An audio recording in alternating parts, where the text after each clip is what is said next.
Hey guys, welcome to another episode of Invest with Tim Allen. I am Tim Allen, your fully licensed buyer's agent and mortgage broker. Today, I'm here to talk about the three main property types and then talk about their subtypes and everything like that, and to focus a little bit on the resi space in particular. So the three main property types we have got 1, residential, 2, industrial, 3, commercial. Within that, we've got a couple of subcategories. So within residential, we have freestanding homes or house of land or something along those sort of brackets. You've also got under there as another subcategory, land.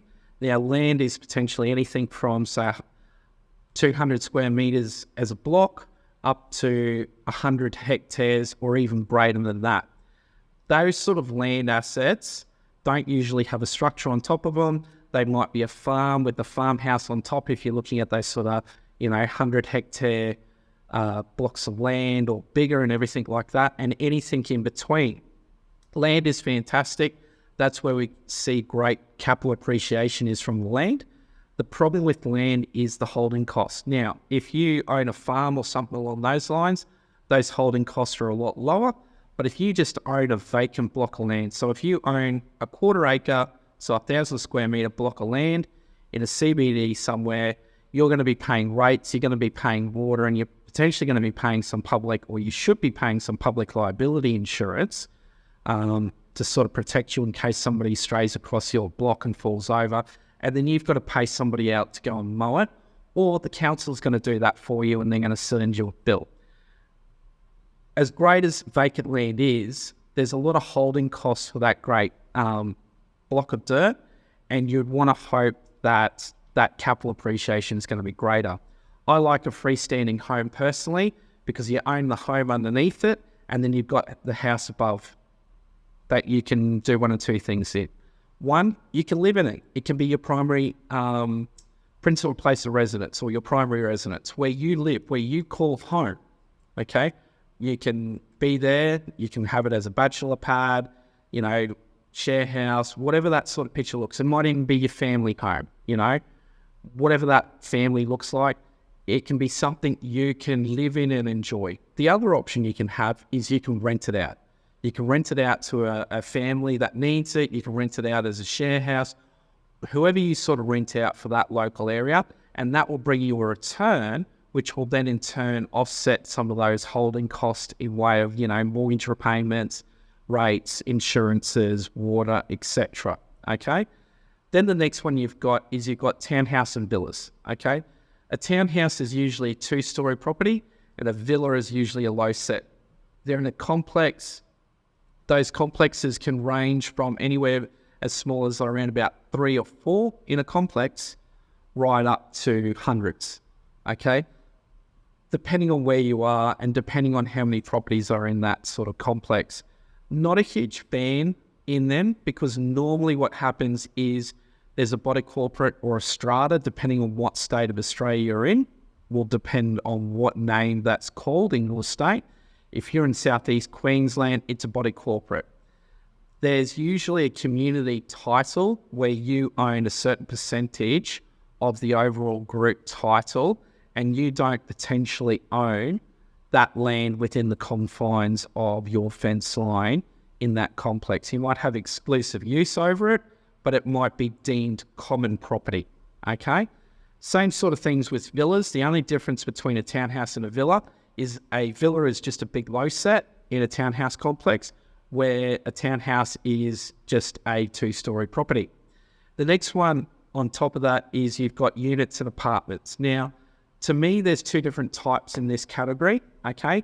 You've got units, which to me, a unit is something that is in a, 2, 3, 4-story sort of walk up.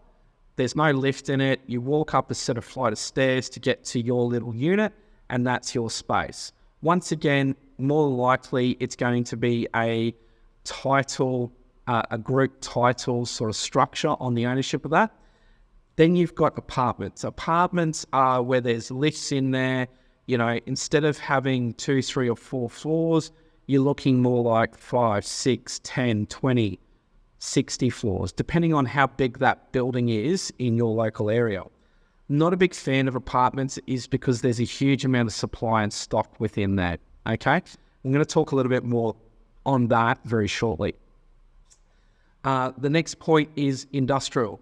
So industrial, you've got two sort of main subcategories. You've got those warehouse sort of things where you might have an Amazon sort of fulfillment center or a manufacturing facility or something like that. So you've got that sort of warehousing side of things. And then on the other side of that, you've got the big box retailers like a Bunnings, a Super Cheap Auto, one of those big sort of standalone warehouses where they're open to the customer, they sell product, but they're big and bulky and they stand out. The next category we've got along there is commercial property. Commercial property is broken down into two subcategories. You've got offices, so office buildings and everything like that. They can be inside or outside of the city, depending on where they are. So they could potentially be in the heart of the city, or they could be a little bit further out, depending on your city and everything like that. Then the next one, you've got those shops. Now, those shops could be a major Westfield sort of shopping centre, one of those sort of big, large shopping complexes, or it could be the local corner shops where there's 4 or 5 little shops in there. There might be a little bakery, there might be a hairdresser, there might be a laundromat or something along those lines. And it's just a little tiny strip mall-y sort of thing, and that's in that local community. Okay, and then anything in between those things. I do buy property in those two other categories for clients that need it. But the whole point of these videos is not so much to talk about the commercial and the industrial side of things. If you want to have more of an in-depth conversation, please reach out and have a chat. My contact details are in the details down below. We're going to talk more about the residential. Now, personally, I prefer units to apartments, and the reason why is because there's less supply. Okay, in a unit complex, you're usually probably looking at 20 or less units in that complex. It's only 3 or 4 floors high. There's not a huge amount of stairs to walk up. Apartments, you've got a lift. You know, on a good day, you might get a small complex which has got 30 apartments in it. On a bad day, you might get a large complex where there's 40, 50, 60, 70, 100 units, apartments, in that complex. Not a big fan of that because there's a huge amount of supply. The thing that I like to factor in is down the track, we may want to sell this property down the track. What's going to happen if we're going to sell it?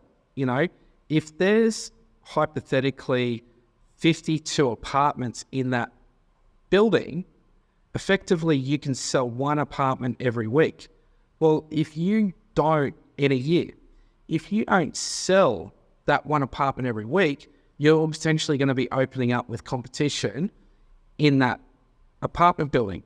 So if you own something on level 5 and you get an okay view and everything like that, but there's an apartment on level 11 that's for sale and it gets such a better view and everything like that, and you're wanting hypothetically $400,000 for yours, and they put theirs on for offers over $309, why am I paying $400 for the one that's down the bottom, which gets an okay view, when I can buy the one that's on level 11 that's got a really great view for the same price of that $400?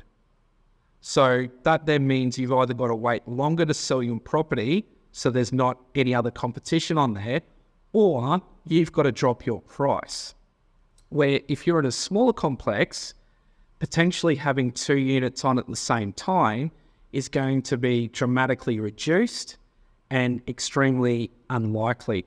If you're in a complex that's got 12 or less, effectively you can sell 1 unit a month over that 12-month period, okay? So you've got an entire month to sell your unit. Now, I do realise that there's a couple of times a year, that 2-week period around about Christmas, don't really want to be on the market over that period if you can help it. Most people are not really looking at, you know, buying their next property in that little window. And around about a week, around about Easter, a lot of people are sort of going away for that long weekend and everything like that. So they're not the most ideal times to be looking at selling your property. Next, we've got townhouses. If you're going to be looking at a townhouse complex, in an ideal perfect world, my views are you want to be 16 and under. And the reason why is you don't want, and this goes to the apartment side of things, you don't want gates or roller doors. They're always breaking. The body corporate will come out and say we can fix that by leaving them open for certain periods of the day, which then means why do you have that gate or roller door if you're going to leave it open for every man and his dog to walk in and out of that complex? You're just negating the security of it. In those large complexes, you're going to have a gym. More than likely, you're not going to use that gym, okay? If it is an investment property and it's a rental, you're definitely not going to use it. Your tenant might or might not use it, but they're not going to pay you a heap more because your complex has got a gym in it, and they cost a lot of money to upkeep. Pools are expensive. You need to maintain them. You need to look after them. You need someone out to check pH level and everything like that. So there's cost in owning a pool. Underground car parks, when it comes to apartment buildings, they always leak. They're always needing repairs. They cost money, okay? It's a huge expense. On-site managers. Having an on-site manager means you've got to pay somebody a wage, okay? Which is another thing too. Those big complexes are going to have big body corporates, not as in the fees. They're going to have a lot of people that are on that body corporate who are interested in the body corporate and those body corporate meetings. When there's a lot of people in a room, there's politics. If you think about your place of work, if you think about your family connections, you think about a club or something you member to, there's politics in all of that when those things get bigger. Everyone's jostling, in a sense, for power and everything like that. Do you really want to live in a complex where there's a lot of people living in that?